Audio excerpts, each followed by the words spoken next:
You're listening to the Oracle Talk Radio Network. Hello, I'm Sabrina Carpenter. I'm Dasha. Hey, I'm Billie Eilish. What's up, guys? I'm Camila Cabello. Hey, this is Tate McRae. I love this station. I love this station.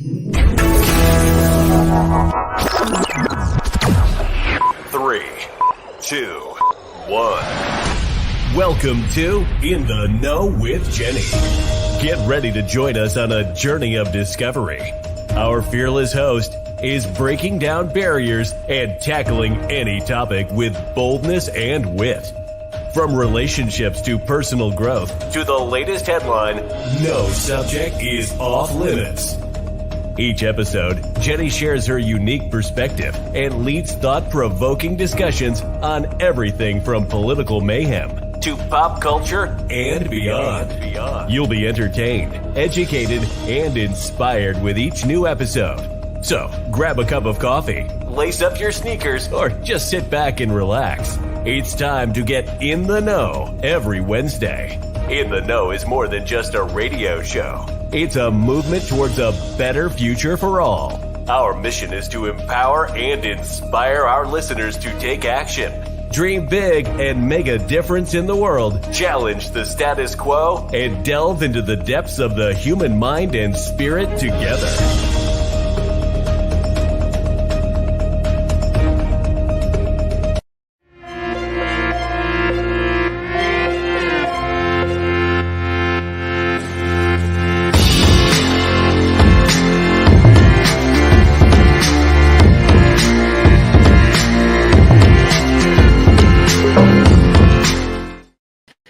Good morning and welcome to In the Know on the Oracle Talk Radio Network, broadcasting in Pittsburgh and Philadelphia, Pennsylvania.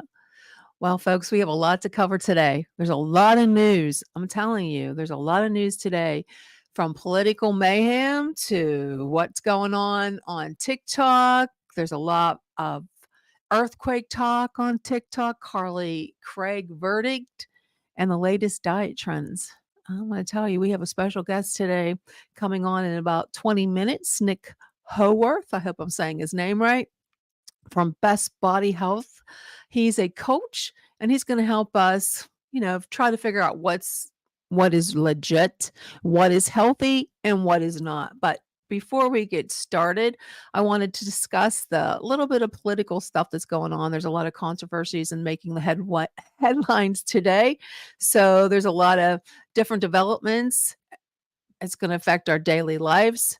And we're going to start off with what's going on in the Kamala network. So I'm going to go ahead and play some news clips today.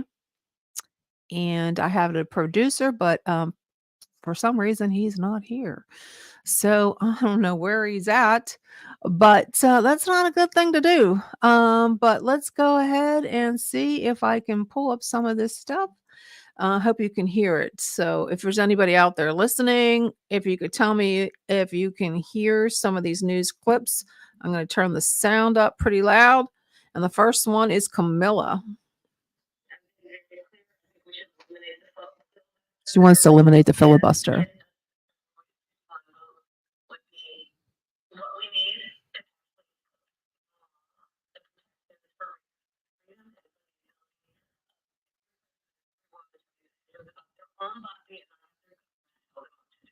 Yeah, there you go. So she wants to eliminate the filibuster. And it goes back to the Roe versus Wade and trying to get rid of that and bring it back. I don't know. That's just something that it's going to cause a lot of issues, but we're going to go ahead and move on because, like I said, we got a lot of news to cover. And the one senator said, you know who he is. I don't even have to tell you who he is, but he's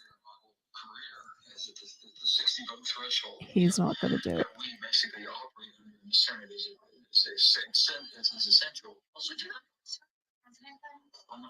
He's not endorsing her. So there you go.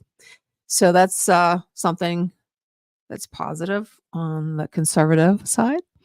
Okay, so then we also have in the news, we have now Biden, everything he's been doing lately has been backlashing against Camilla. So whatever he's doing, it's not helping her one bit. First of all, I can't understand what he's saying. So maybe you can make out what he's saying in this little clip.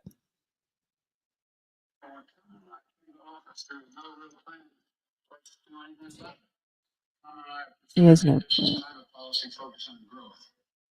And the public and private sector led, you all organizations should lead, building our economic capacity.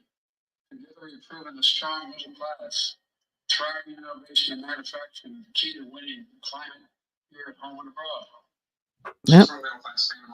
So, and she keeps saying that she's from a middle class family. So she has no plan. But every single interview that she goes on, she's saying that she comes from a middle class family, but she's not saying anything. I think I'm a little bit too close to the mic. That's not good.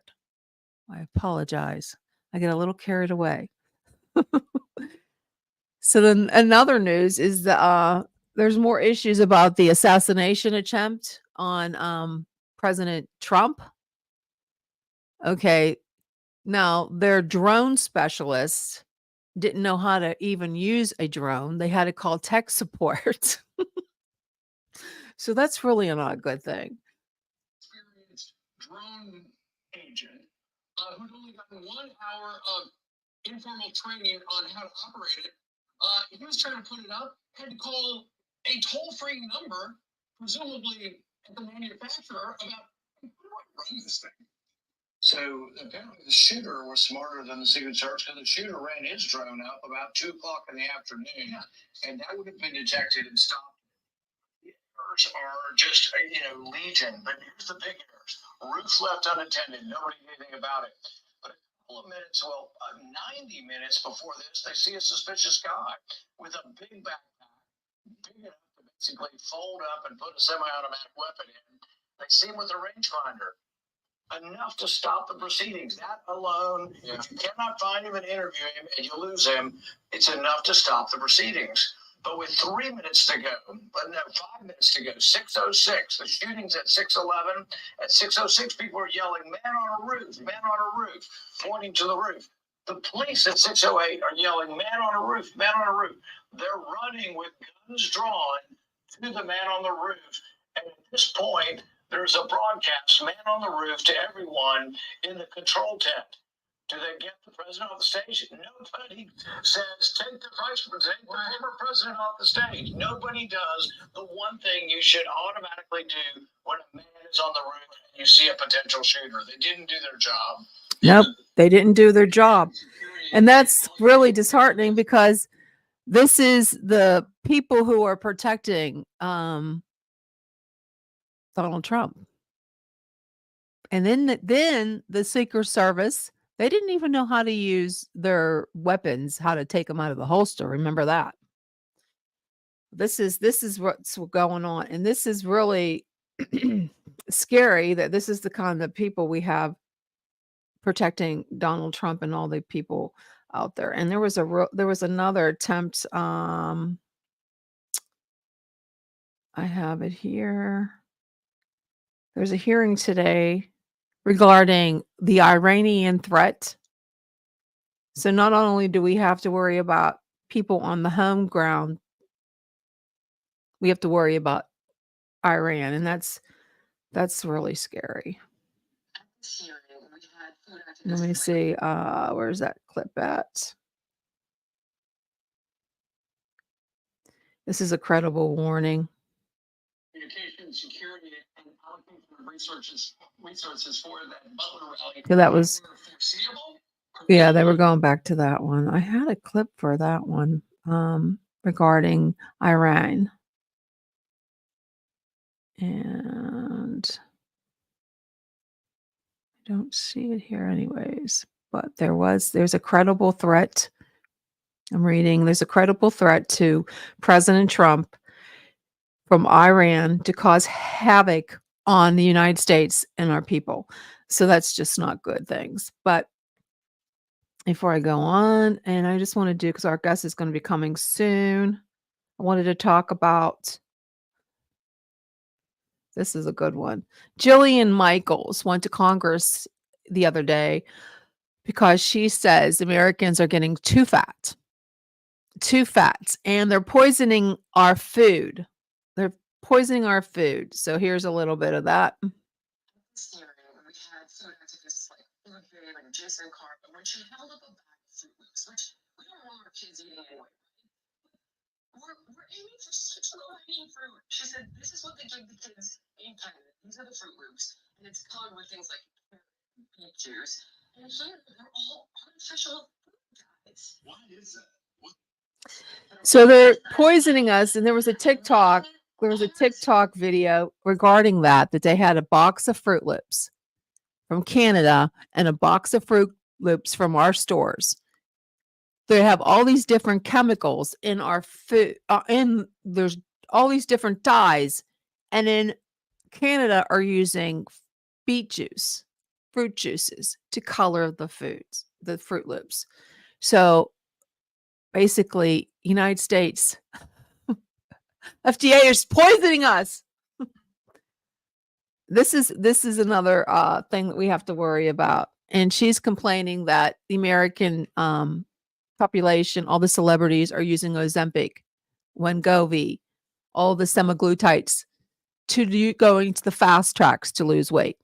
And that's why we have a nutrition, the fasting expert and keto expert coming on the show later. But before we get started with that, I'm going to show you some clips what's going really viral on the internet right now. And that goes back to Carly Craig. Make sure I got her name right. The little 15-year-old that took a gun, videotaped it, and murdered her mother. So I want to know what your thoughts are on the Carly Craig case. It just shows you what our youth are doing, and why is that happening? Is it just because of the media, or are they high on different drugs? Is it the fact that they're so depressed? So we're going to go ahead and bring that on both the guilt and the sentence. I mean, we're disappointed on both the guilt phase and the sentencing. We knew going in this was going to be a very difficult trial. We were feeling a little bit better at the end, and we thought that I guess we were positive. And then when it came time for the guilt phase, we figured, that we had a good chance to try to get her some mental help, because this was a mental issue case. And but the jury spoke, and this is the deal. So, as the judge said, these guys aren't trying to get the job or whatever. They have a tough job. They have to evaluate evidence. They have to deal with a lot of very tough issues. And then at the end of the day, we have to sort of respect. Wow, that's insane. And look at her reaction in the courtroom. She's like your neighbor. I mean, she looks like she's like 12 years old, but look at her face. And if you're in the comments, I want to hear what you have to say about that. All right, now to this disturbing murder out of Mississippi. 15-year-old Carly Gregg has been sentenced to life in prison without the possibility of parole for killing her mother and trying to kill her stepfather. We, the jury, find the defendant, Carly Madison Gregg, guilty of first-degree murder as charged in the indictment. Gregg sobbed in court as the verdict was read. She was charged as an adult after she had turned down a plea deal to serve 40 years in jail. Let me ask you something. She's sobbing in court. Now, did she have some kind of a breakdown? Was she on something? Like, why would you do that to your mom? Was it some kind of MK Ultra thing? Seriously. It just doesn't add up. It just freaks me out too. So here is the footage of when she actually did the crime, and she's on her cell phone, and this is going viral on TikTok.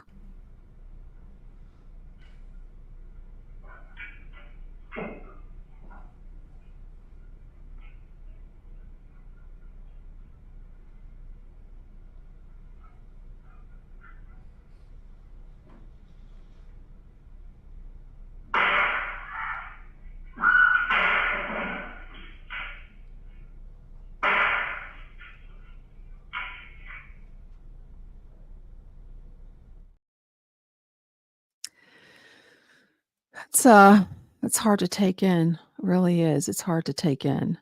So that's what's going on in that TikTok Carly Craig case. And I'm just going to play another thing that's going viral. Last week in California, there was a lot of talk about earthquakes. There's a prophet who actually left his hometown to go to California, knock on people's doors, and tell them that there's an impending earthquake that's going to knock out everybody. Back live with another one, man. We back in Atlanta now. You dig what I'm saying? But guess what? We still got to evacuate the state of California. California, I'll be back. I'm just here to let y'all know we back on it. I done took a week off, chill with the family. Now it's time to get back on it. You dig? Evacuate the state of California. A tsunami coming. Earthquake gonna hit. Survive San Andreas. We talking to all the Crips. We talking to all the Bloods. We talking to all the Hoovers. We talking to all the Grape Street. We talking to all the SAs. We talking to all the Serranos. We talking to all the Northreños. We talking to the gangsters on this one. Cause guess what? I told y'all, evacuate the state of California. Y'all didn't listen. I'm on my way out now. I'm gone. I'm going back to the A, man.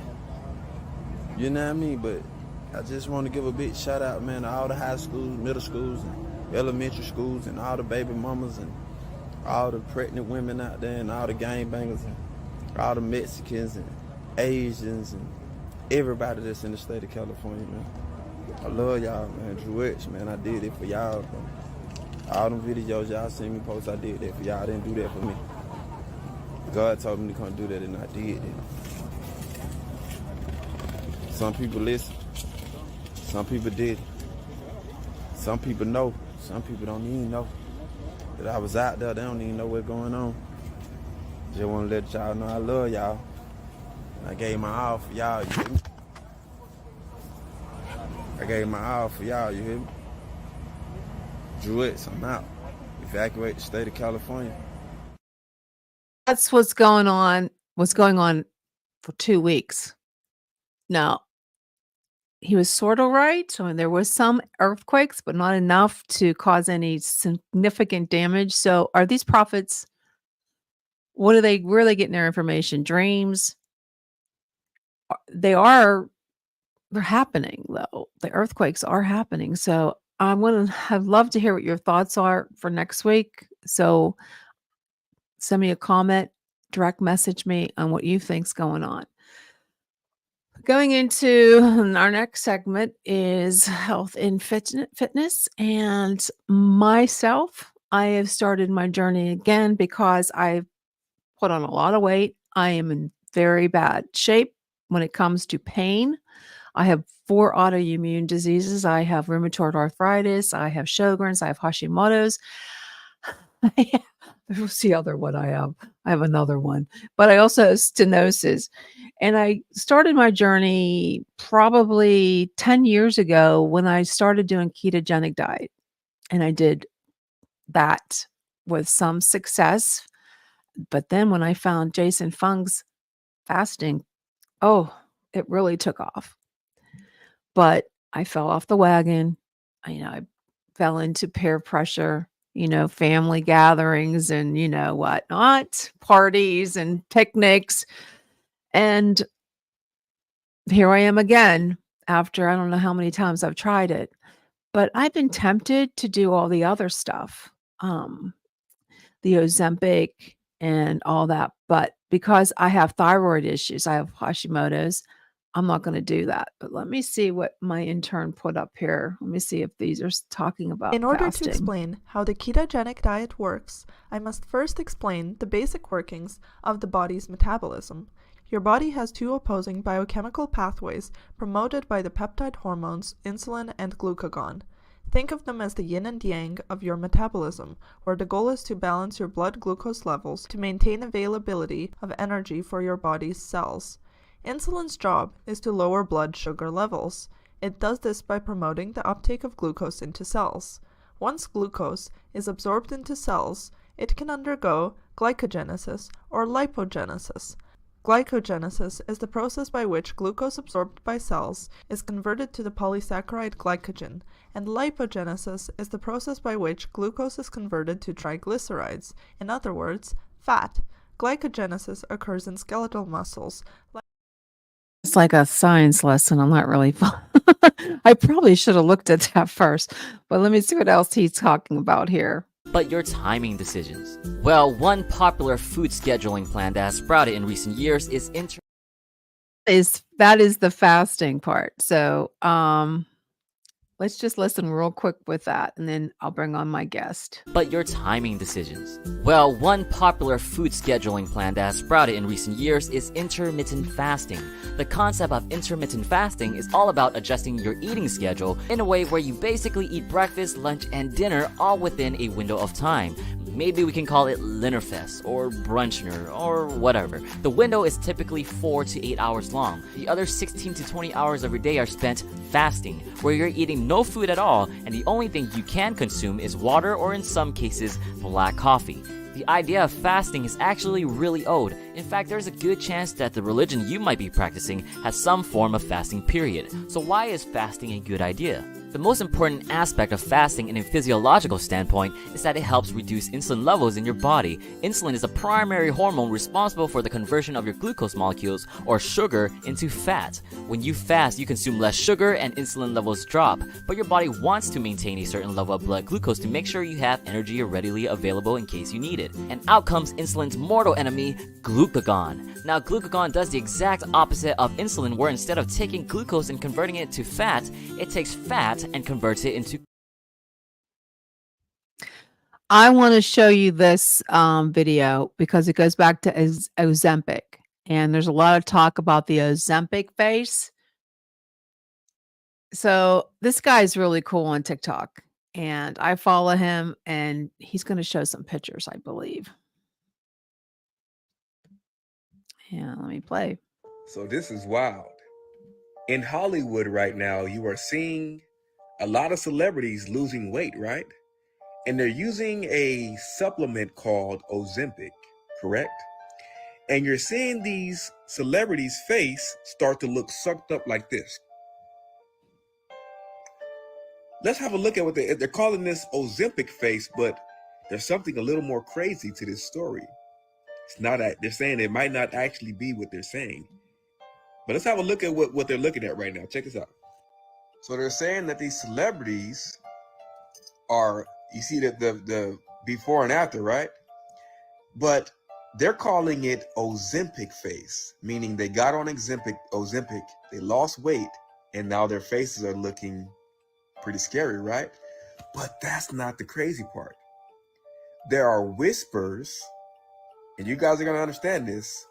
There are whispers that these celebrities used to use something else to stay youthful.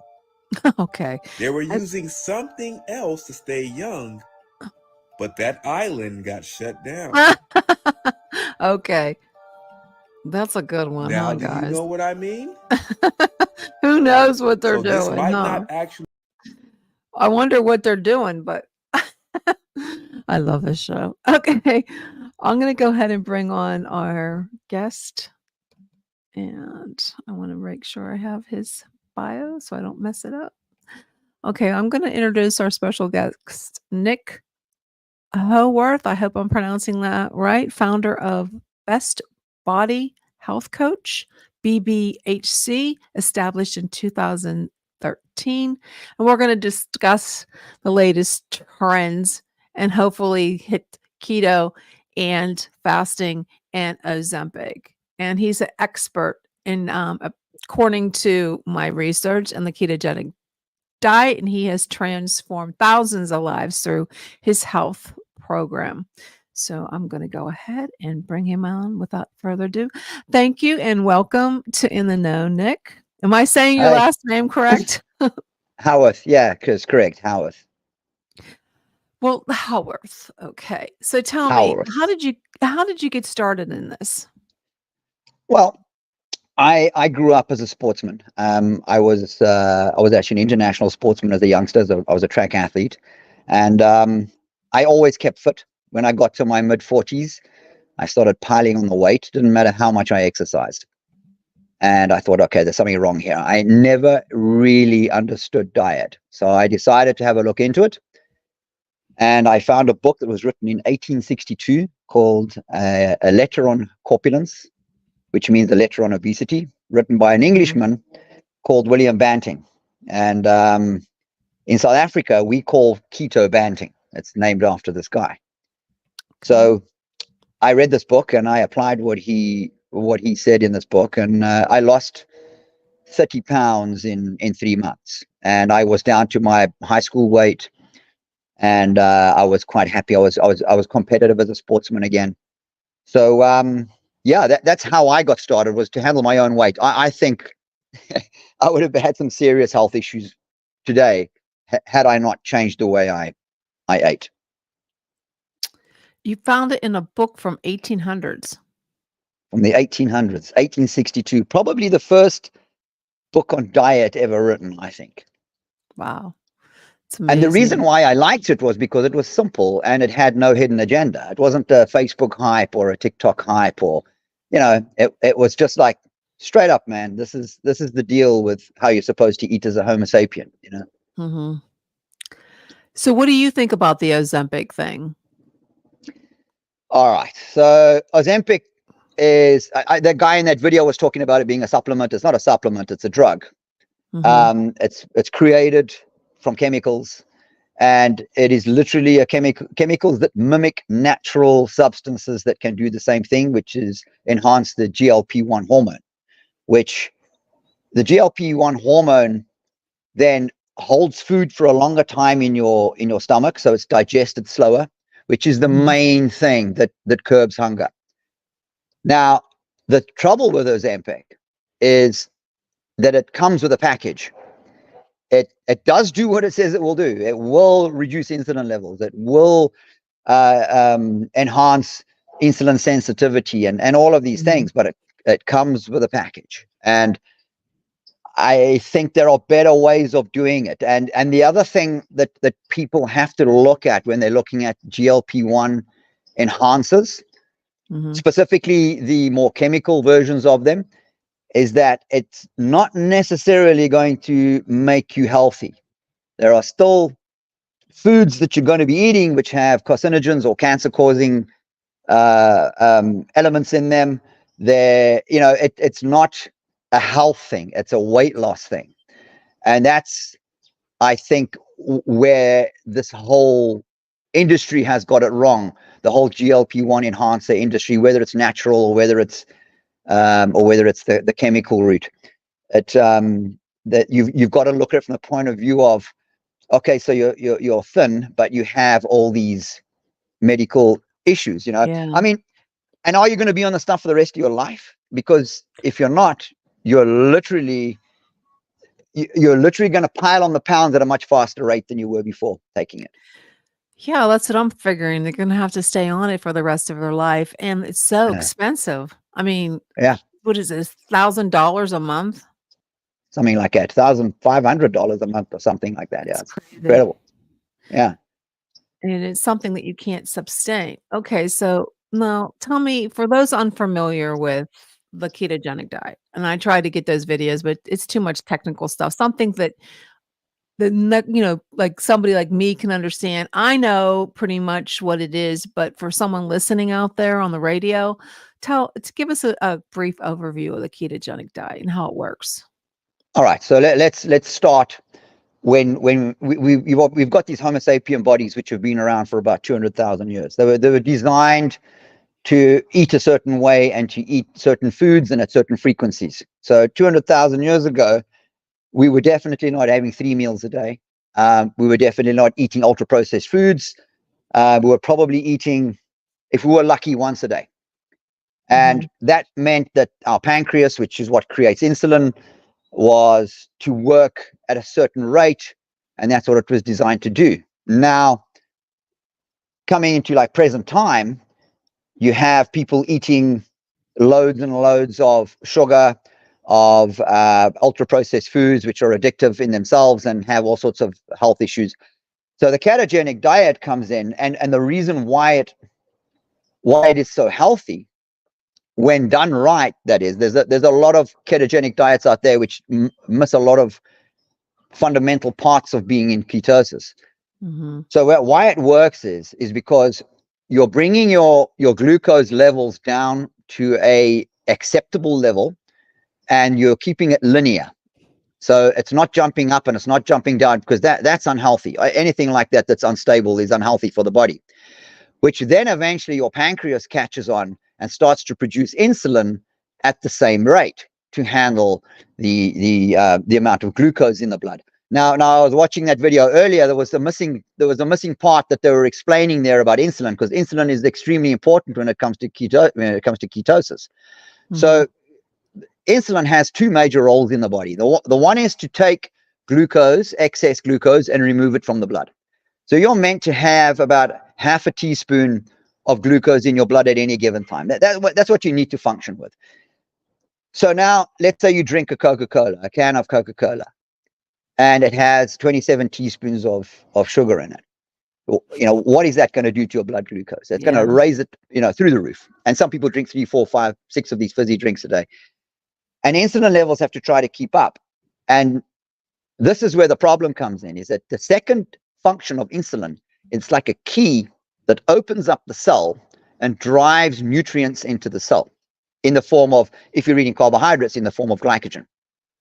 When you have too much of it, like anything, it becomes detrimental or contra-survival to that cell. So it starts to shut down, and it doesn't accept insulin anymore, and you become insulin resistant, which means you're not getting the nutrients driven into the cell, which then has the domino effect of you're constantly hungry, because even though you're eating a lot, your cells are closed to nutrients, so you're constantly hungry, and you eat more, you drive insulin up, and you end up insulin resistant or diabetic.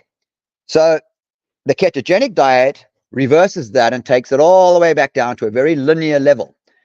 And you start to live life where you are eating densely nutritious food that's being driven into the cell by the correct amounts of insulin. So that is how the ketogenic diet is supposed to work. The problem that people run into with the ketogenic diet is that they leave out a lot of fundamental parts of it. Like when you're eating carbohydrates and a lot of sugar, water follows sugar. So you'll have, for every gram of carbohydrates, you'll have 3 grams of water that's going to follow it. So people become waterlogged. So in the beginning parts of the ketogenic diet, the person loses a whole lot of weight, and it's actually just water weight. It's impossible to lose that much fat in a day, for instance. It's all water coming out, all unnecessary water that comes out. But with that, you start to lose nutrients. You start to lose things like electrolytes, specifically potassium.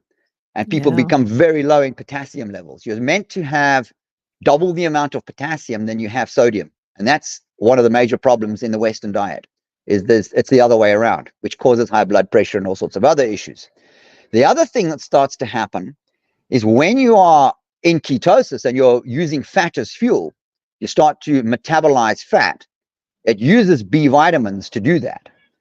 So you can extrapolate from that you're going to become depleted in B vitamins because you're using these B vitamins to burn the fat. Yeah. So people start to feel depressed. Exactly. I know. It's so the people become depressed, they become low-spirited, they become they're lacking energy, lacking drive, and they go, yeah, the ketogenic diet didn't work for me. But it was these key elements that they were missing. And there's a lot more to it than that, but those are the basic things that people generally miss when they do keto diets. Sounds like me the other day. I was so depressed. I was melancholy. I go, what's wrong with me? And I never even knew that you need B vitamins while you're on the ketogenic diet. I guess I wasn't getting enough potassium, maybe.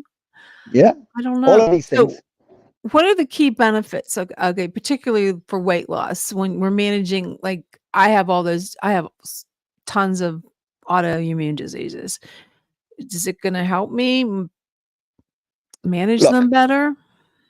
If you look at it from the point of view of if you're doing keto, but you're not doing the healthy version of it, where you're not making sure that you get your organic foods, and organic is not just a fad. It is actually a thing. You really I need to believe be that. eating the healthy stuff. You know, you don't want to be getting the pesticides and the herbicides and the fungicides in your body. Those things are going to mess with the endocrine system. So you get that out of the whole situation.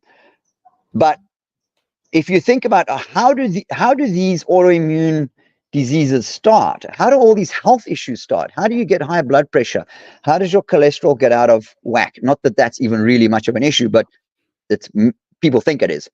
Mm-hmm. And how do you get these autoimmune issues and diabetes and all these things? It's because you're eating the incorrect food. It has to be that, because that's the only thing that you're putting in your body all the time. There are other environmental factors like, you know, air pollution or water pollution. City water is not the greatest stuff to drink. You know, so when you're doing ketosis, you're removing most of that stuff from your body, so you're giving it a chance to recover. And like I explained earlier, when your cells become insulin sensitive, meaning it's sucking in insulin, it means that, and you're eating densely nutritious food, which is going to feed your body and help it recover, it's obvious that health issues are going to start to dissipate the longer you go on with that. And the less junk that you put in your body, the better it will be for you. It's quite obvious, you know, because the more junk it's going to, and especially if you're insulin sensitive and you're putting all this junk in your body, like with these GLP-1 things that I'm talking about, you know, so the guy's like, yeah, well, I'm now insulin sensitive because I'm not as hungry, but he's eating ultra processed foods, which means it's driving these toxins into the cells. That's an invitation for cancer. That's an invitation for all sorts of autoimmune issues and all that kind of thing. So it's very important to understand how this Homo sapien body, or the human body, is set up to eat, and the frequency that it's meant to eat at, and the quality of food that it's supposed to get to be healthy. So weight loss on ketos, on a ketogenic diet, is not all about, I just want to lose weight. It's about get your body healthy and it will automatically lose weight. Getting healthy. Yeah. Yeah. So, you know, I've seen so many of these, you know, TikTokers, influencers on YouTube that they do that dirty keto. Okay. Now I'm trying to get away from that. And then they said, well, if you have fat on your body, you don't need to take additional fat. What are your thoughts on that? Well, look, that's true and untrue. So you obviously want to get a balance here, because if you're not getting additional fats into your body, that starts to mess up your gallbladder. That's an invitation to your gallbladder to start to get sludgy, or even form stones, because your gallbladder needs to flow, and it flows when it has fats. So if you're eating fat, your gallbladder flows. If you have a whole healthy gallbladder. So if you are trying to lose weight, you've obviously got to cut down your dietary fat to the point that your body's tapping into your body fat and burning that and using that as fuel. But to shut off fat completely in your diet, it's not recommended. It would be better if you just had some fat in your diet, so that you can just keep everything working properly, you know, because you, after all, are going to be living off fat from here on out. Like, for instance, myself, I'm extremely lean. I can't afford to not eat fat, you know. And yeah, you can't afford to. Yeah, if you do this properly, you will end up like that. You will end up lean and, you know, strong, and, you know, you're going to need to be eating fats, and you want your body working properly to be able to process those fats. I'm going to have to think about that for a minute, because I listen to all these, you know, because I follow Dr. Bosworth. I follow what's his name? Oh gosh, I'm having a brain freeze. You know who I'm talking about? He's always talking about he's one of the big gurus. He's a nutritionalist too, and a chiropractor. What is his name? Oh my God, Eric Berg. Yes, Eric Berg. Yeah. Yes. I watch his videos all the time, and they say that you should have some fat, but they don't tell you, like, and then he goes, he contradicts himself, because then he says, well, if you have all this fat to lose, you don't need to eat additional.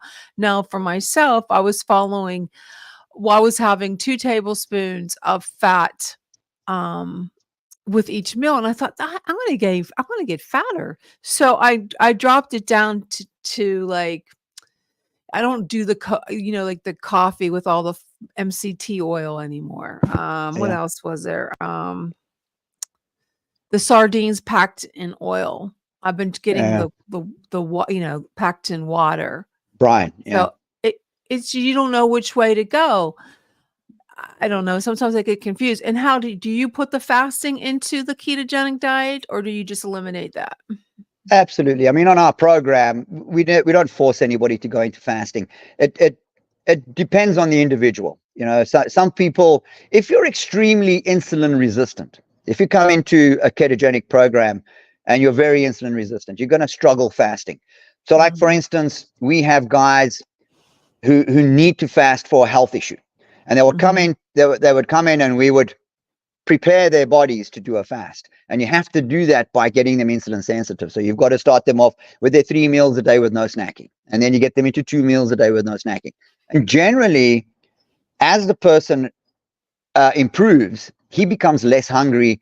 And they generally contact us and go, you know what, I just can't face having breakfast this morning. You know, I want to skip breakfast. So that means we put him on an 18-6 fast, you know, where he eats at 6 in the evening. He goes around to 12 p.m. the next day. Now, that also starts to stimulate the growth of human growth hormone, the production of human growth hormone, which is the youth fat-burning hormone. It stimulates the production of stem cells. It stimulates all sorts of things which are healthy for the body, because your digestive system is not meant to only digest food. It has other functions, which it never gets a chance to do with the Western diet, because people are constantly snacking. Even if it's a healthy snack, they're constantly putting food into the system, you know, and this digestive system's constantly trying to work at it. So, yeah, we absolutely do fasting. I mean, we have people, for instance, who come on our program who have cancer, you know, and we fast them for 21 days or 14 days, you know, and these guys run just off body fat, electrolytes, and B vitamins, and you know, and so you can do that, and it has extreme health benefits. And there's a specific reason why you would fast someone with that disease. The average Joe who just wants to lose some weight, fasting is not necessarily what makes you lose the weight. It's the health benefits from fasting that make you lose the weight. Some people we have on our program, they fast for 3 days and they put on 0.5 pound. You know, so it's not a weight loss thing. Yeah. So yeah, I mean, that's water, probably. Just water. Okay. Let me ask you a question before I move on to the questions I have for you. I have so many. When I go to the doctors to get blood work and I will do a fast, I'm fasting, even though they tell you, you know, you have to fast for this blood, you know, sugar test. Well, I would be fast. This is when I was really into it and I lost a lot of weight. So I would fast probably I think my dinner was over at 5, and then I had my appointment. So I didn't eat anything after 5, and my appointment to have blood work was like noon. And I'd go and I'd have my blood work, and my blood glucose is like 100. It's like, why? Well, shouldn't it be like 60, 80? Why is it? One time it was 106. And why? I don't understand it when you're fasting like that and you go have a test. What happens is, especially if you go in the morning to have your blood sugars tested, you have the thing called the dawn phenomena, which is where dawn phenomena. Yeah. So you'll find this with diabetic type 1s a lot, because they're obviously, you know, scrutinizing their glucose levels all the time. We have a lot of these guys. This is how I learned this, was from actually helping diabetes type 1 guys. So they have a blood glucose level, and through the night, their blood glucose starts to drop because they've taken their insulin the night before. And then your liver starts to use proteins and fats, and it creates glucose from that. And it pushes that into your system, and then you go for your blood test, and you've got this glucose in your system, which is actually made from proteins and fat.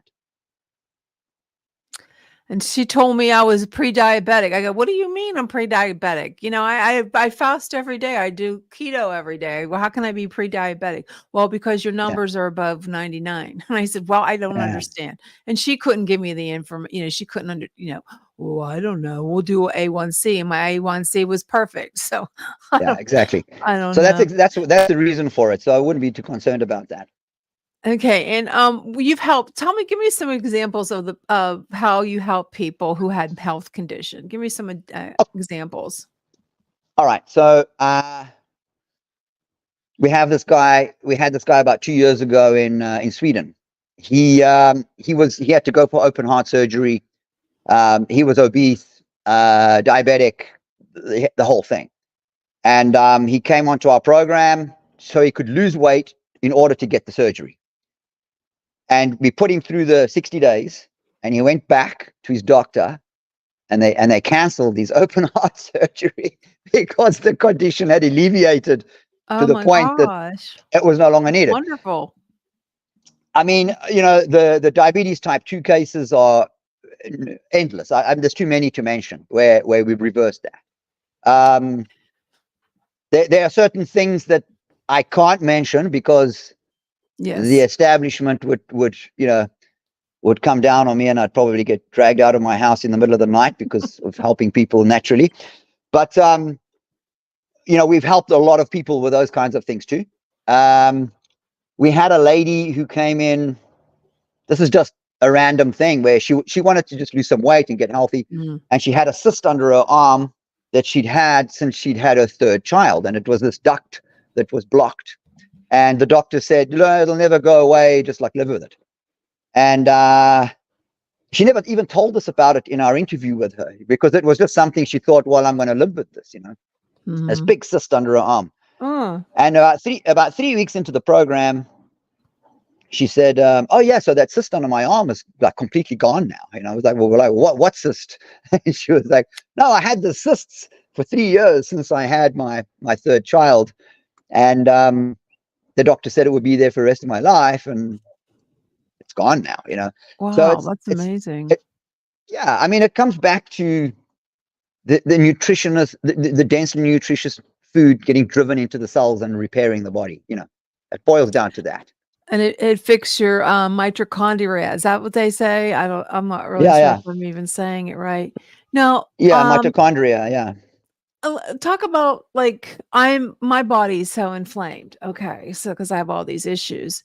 So how does the diet impact inflammation and blood sugar levels? And how does it affect inflammation? So inflammation is got something to do with the frequency of eating. One of the things. The other thing that it has to do with is stress levels.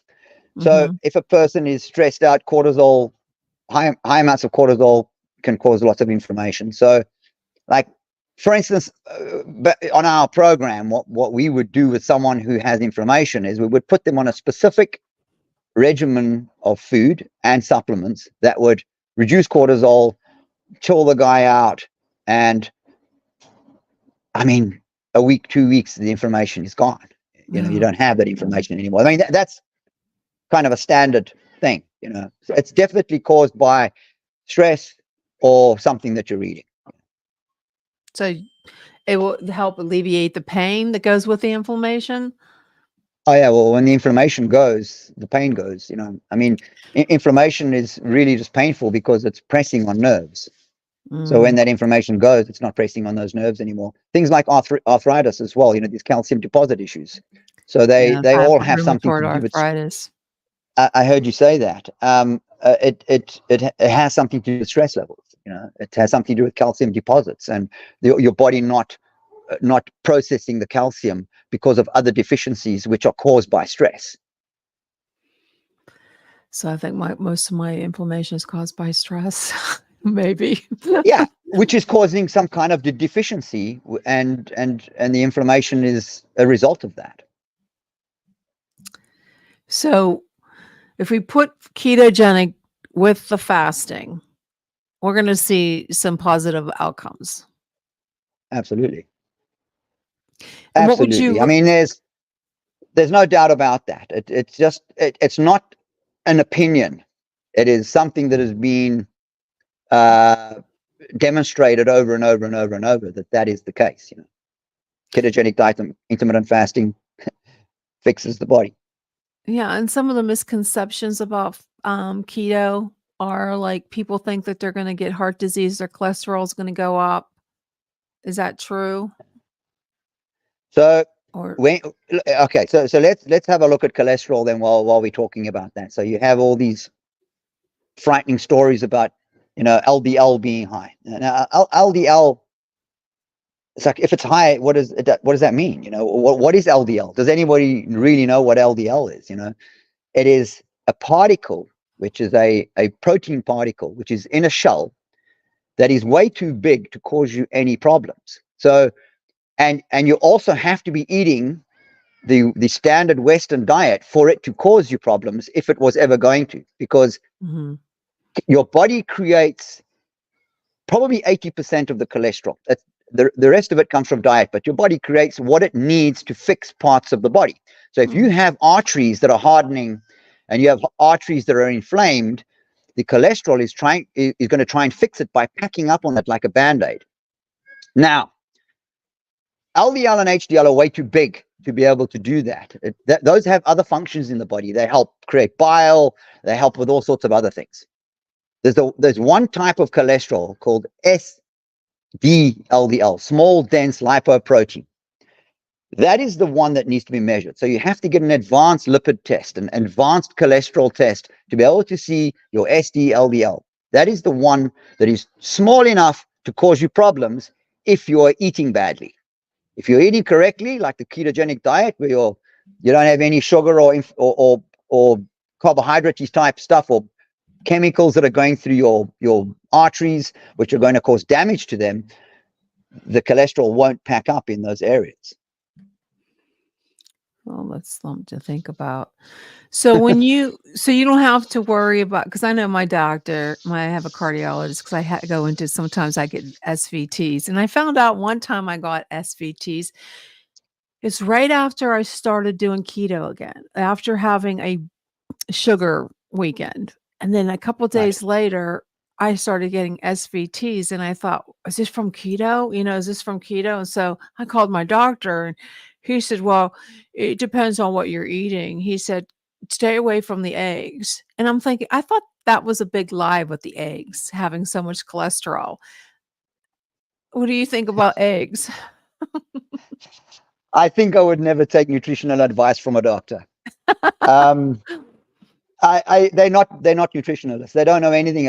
And this is the truth of it. You can actually do the research on it about how much training a doctor gets in diet when they're studying.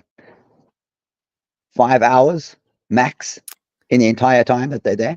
I don't know. All I know is when I called him, he said, well, it could be probably from keto. Maybe you didn't have enough water. I said, well, probably because I had all the sugar on the weekend, and it's like withdrawal. Maybe that's why I had the shakes and I had my heart was racing. That would exactly what would have happened there. You would have had when you start eating like a ketogenic diet and then you go for a cheat weekend, it'll jack up your triglycerides, it'll jack up all sorts of numbers that you don't want. And then they will start to level out again. A lot of people, when they start the ketogenic diet, they're obviously burning a lot of fat, and that is exiting the system. And cholesterol levels can go up. It's normally total cholesterol, which is also just like, I don't even look at that.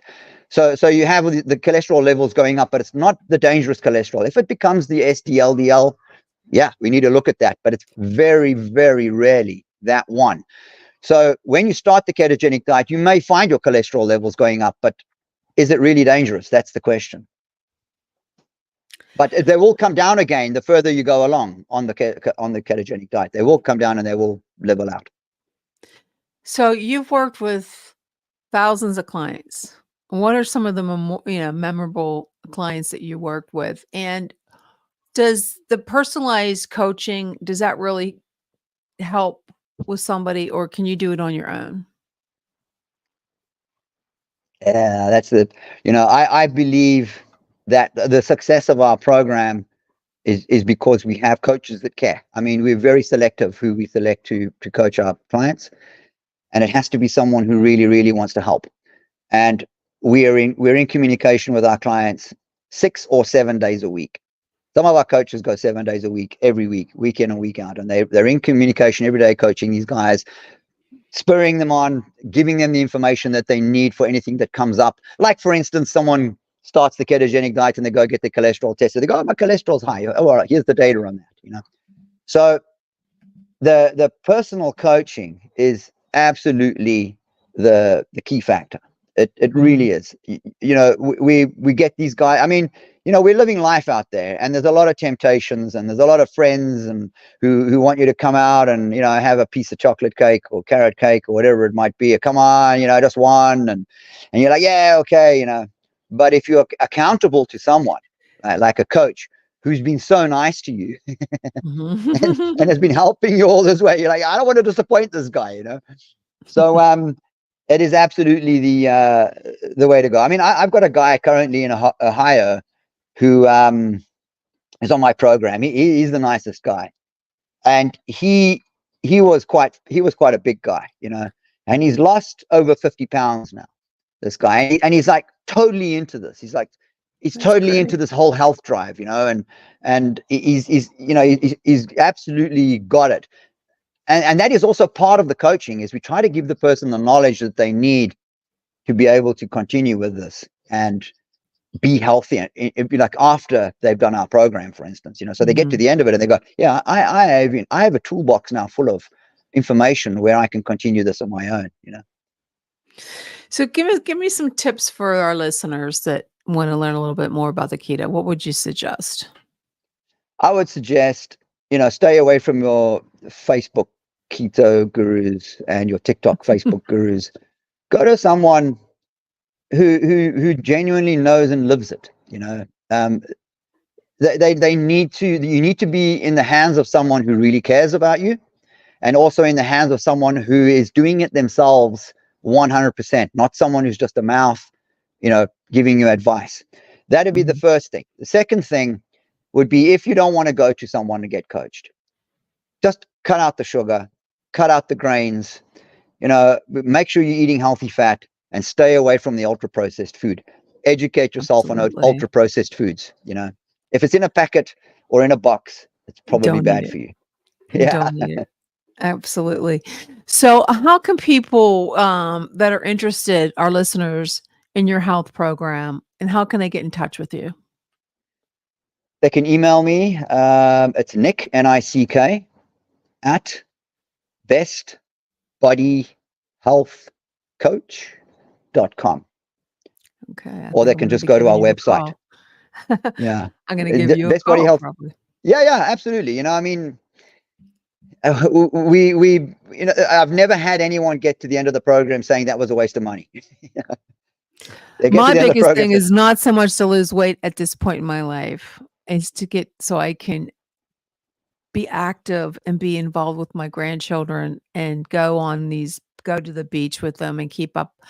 Like the inflammation for me, I was in a car accident in 2018, and it seems like in my back I've been in 3 car accidents, and I think my body has been so damaged, and eating sugar, it can make me not do anything for days. I mean, it affects me for days. So I have to learn to just live on the ketogenic diet for the rest of my life. Totally. And you've also got to think about it from the point of view of, as your body gets older, it doesn't work like it did when you were 19, 20, 21, you start, hormones reduce and change and all these kinds of things. And you have to start looking after it a lot more, because that's when the problem started. People who are diabetic in their 40s and 50s, their problem started when they were in their early 20s. It takes about 15 years for it to set in. Definitely. I would have to say that with myself. It started when I was a preteen, probably. Yeah. Well, thank you so much, Nick, for joining us today. And I just want to say it was very informative, and I hope my listeners benefited from it, and hope they go to you for coaching. And you have a wonderful rest of your day. You too. Thank you very much for having me. Oh, you're welcome. So there you have it, folks. I will probably be giving him an email. And this is my, let's see, I started Monday. Tuesday was very rough. Monday was very rough, actually. Tuesday was worse. Actually, I've been on it more than, what am I talking about? This is like I'm into my second week. Oh my God. I can't even remember. Yeah. So, if you knew me in the past, know that I lost a lot of weight doing keto and it really helps with my pain. So, I will continue to do it and I hope you learned something from Nick. And so this was a crazy week in the news. We got Trump, we got the Iranian threats, and the things that are trending on TikTok with the earthquake prophecy and Carly Craig. I felt bad for her, but there's something that triggered that, and I don't know if it was, there was people talking about that she was doing some drugs of some sort. So we have to be more vigilant for our children and keep an eye on them and see who they're talking to, what kind of social media accounts they have, what are they into? We have to be more vigilant. And I think one of the biggest things when you have kids is you don't let them spend the night over someone's house. You don't do it in this time. You don't know what they're getting into with their friends. And we're coming down to 41 days to the election. So there's going to be a lot of craziness. And either way, whatever you're on, what fence you're on, we are living in crazy times right now. And there's some really hateful people out there who hate Donald Trump to the point where they will harass and they will do things to that person. So I'm just going to give it a little suggestion for the conservatives out there who are voting for Trump. If you do put some signs in your yard, make sure you have a camera set up. Make sure you contact the police. Make sure you be really, really vigilant on who's out there in your neighborhood, your neighbors. And I definitely I want to just leave that with that. If you're going to put signs out for Donald Trump, get a camera, because there's a lot of crazy people that do things to other people and vandalize and leave threats to them. But on that note, I'm going to say goodbye to you. We'll be back next week. I'm thinking of going into the later part of the day. 11 o'clock doesn't seem like it's a good time for a lot of people. So I might go a little bit later in the day. I don't know. Maybe I won't. We'll see. Well, you have a great day.